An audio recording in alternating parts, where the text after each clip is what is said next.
Good morning to all of you, my dear student. Welcome to your class 12 में आपका स्वागत है। हम आपको पढ़ा रहे थे केमिकल काइनेटिक्स चैप्टर चल रहा था, उसमें पढ़ा रहे थे शून्य कोट की अपक्रिया के अभिलक्षण। क्या बताए थे? शून्य कोट की अपक्रिया के अभिलक्षण। तो शून्य कोट की अपक्रिया के अभिलक्षण में हमने उनको कई सारी चीज़ों के बारे में समझाया था, जैसा कि वेग स्थिरांक के बारे में बताया था कि इसका वेग स्थिरांक सूत्र क्या होता है। फिर हमने बताया था कि शून्य कोट की अपक्रिया का मात्रक क्या होता है। ठीक, अब हम चर्चा कर रहे थे कि अर्ध आयुकाल के बारे में। किसके बारे में? अर्ध आयुकाल। अर्ध आयुकाल क्या होता है? वह समय अंतराल होता है जिस पर अभिकारक पदार्थ की जो प्रारंभिक सांद्रता होती है वो अपनी प्रारंभिक कहेंगे वह समय अंतराल जिस पर पदार्थ की जो सांद्रता होती है वो अपनी प्रारंभिक सांद्रता की क्या होती है? आधी रह जाती है। इसी को क्या कहते हैं? अर्ध आयुकाल कहते हैं। मतलब वह समय अंतराल, मतलब समय अंतराल कितना? T half. ठीक, ऐसे समय अंतराल जिस पर किसी अभिकारक पदार्थ की प्रारंभिक सांद्रता अपनी प्रारंभिक सांद्रता की कितनी रह जाती है? अभिकारक पदार्थ की सांद्रता जो होती है वो अपनी प्रारंभिक सांद्रता की कितनी रह जाती है?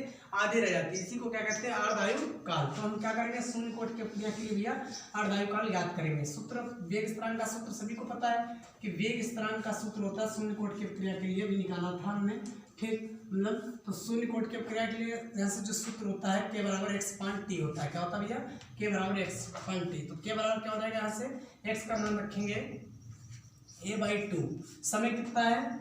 आधा टी हाफ है। कितना? T half. ठीक, अब यहाँ से क्या होगा? टी हाफ को हम इधर लाएंगे तो यहाँ से क्या क्या हो जाएगा?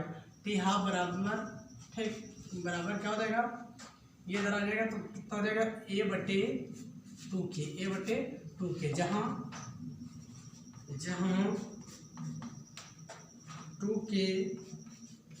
2 का के, ठीक है, से स्थिरांक है। 2 और के क्या है? स्थिरांक है। बात सुन रहे हैं? ठीक, तो यहाँ से क्या हो जाएगा? टी हाफ समानुपाती ए अभिकारक पदार्थ की।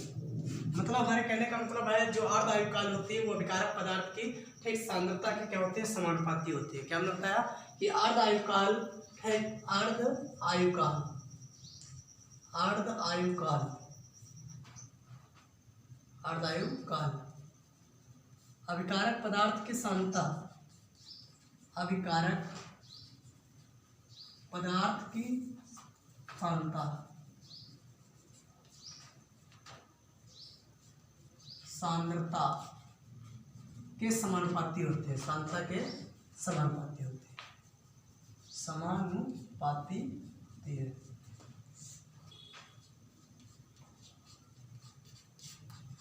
बात समझ में आई? तो हमने क्या बताया कि अर्ध आयुकाल जो होती है वो अभिकारक पदार्थ की प्रारंभिक सांद्रता की क्या होती है? समानुपाती होती है, जहाँ 2 और के क्या है? स्थिरांक है।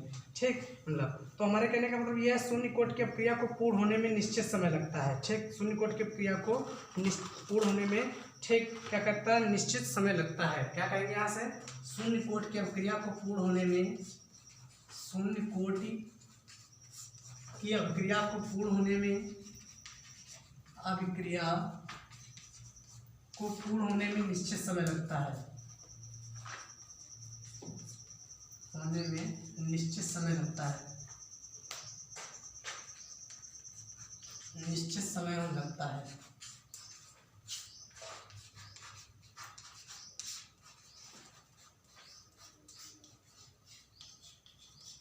ठीक, अनुक्रमानुपाती भी कह सकते हैं, ठीक, समानुपाती भी कह सकते हैं।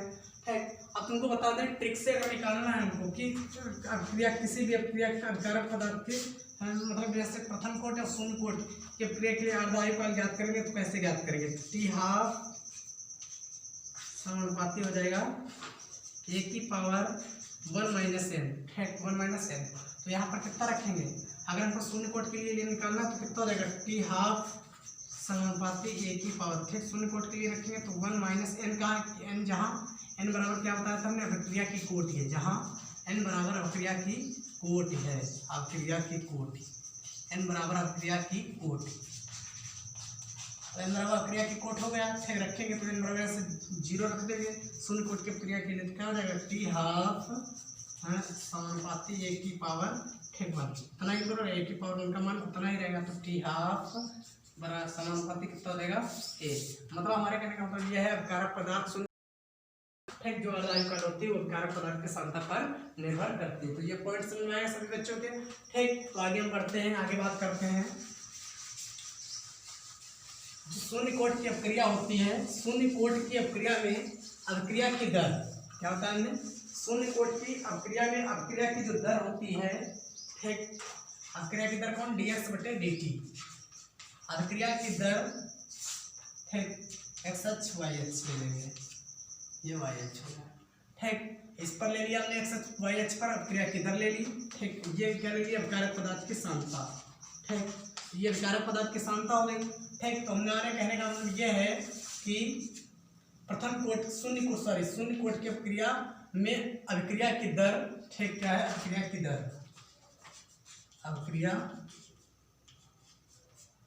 की दर और अभिकारक पदार्थ की सांद्रता के बीच जो खींचा गया ग्राफ होता है वो ठीक क्या होता है पैरेलल होता है, एक समांतर रेखा में होता है। क्या होता है, एक समांतर रेखा में होता है। तो ये पॉइंट नोट करेंगे। अब लक्षण में क्या कहेंगे कि समय के साथ अपक्रिया की दर बदलती नहीं है। तो कहने का मतलब यह है कि अभिक्रिया की दर और अभिकारक पदार्थ की जो सांद्रता होती है इसके बीच शून्य कोट की अपक्रिया में खींचा गया ग्राफ जो होता है वो एक सीधी रेखा में होता है। ठीक, कैसे मतलब अभिकारक पदार्थ की जो सांद्रता होती है उसके समांतर उसके ग्राफ उसके समांतर होता है। ठीक, मतलब ऐसे एक सीधी रेखा में होता है, समांतर होता है। ठीक, तो ये हो गया हमारा पांचवा पॉइंट। आगे यहाँ से बढ़ते चौथा पॉइंट। आगे यहाँ से क्या कहेंगे, जो शून्य कोट की अपक्रिया होती है, क्या शून्य कोट की अपक्रिया, तो शून्य कोट की जो अपक्रिया होती है, ठीक भैया, तो शून्य कोट की अपक्रिया में क्या होता है, जो अभिकारक पदार्थ, क्या अभिकारक पदार्थ की जो प्रारंभिक सांद्रता होती है, ठीक, और यहाँ से कह सकते हैं और समय के मध्य खींचा गया ग्राफ जो होता है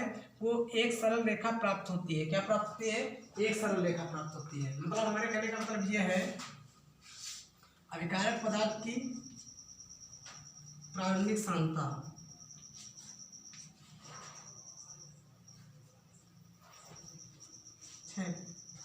और समय के बीच खींचा गया ग्राफ जो होता है एक सीधी रेखा में होता है ऐसे, ठीक, जो ढाल को प्रदर्शित करता है, उसकी ढाल के, ठीक, ढाल को क्या करता है, प्रवणता को प्रदर्शित करता है।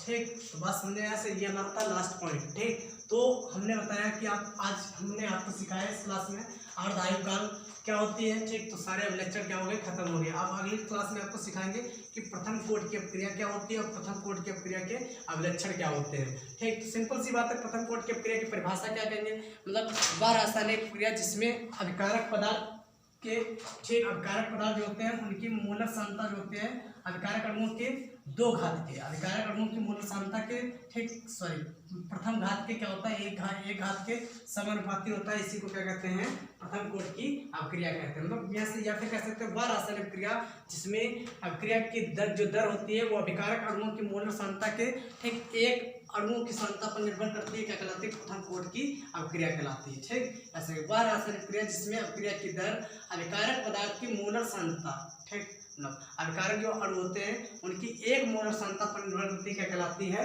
ठीक, प्रथम कोट की अपक्रिया कहलाती है। या फिर कह सकते हैं एक घात की क्या होती है, समानुपाती होती है, मतलब एक घात के समानुपाती होती है। इसी को क्या कहते हैं, प्रथम कोट की अपक्रिया। तो नेक्स्ट सेशन में आपको बताएंगे प्रथम कोट की अपक्रिया क्या होती है, ठीक, और प्रथम कोट की अपक्रिया के लिए समाकलित वेग स्थिरांक सूत्र क्या होता है। ठीक, तो आज की क्लास प्यारे बच्चों में यही पर करते हैं। अब नेक्स्ट सेशन में आपको इन सब चीज़ों क्या करेंगे, समझाएंगे इन सब चीज़ों के बारे में। धन्यवाद।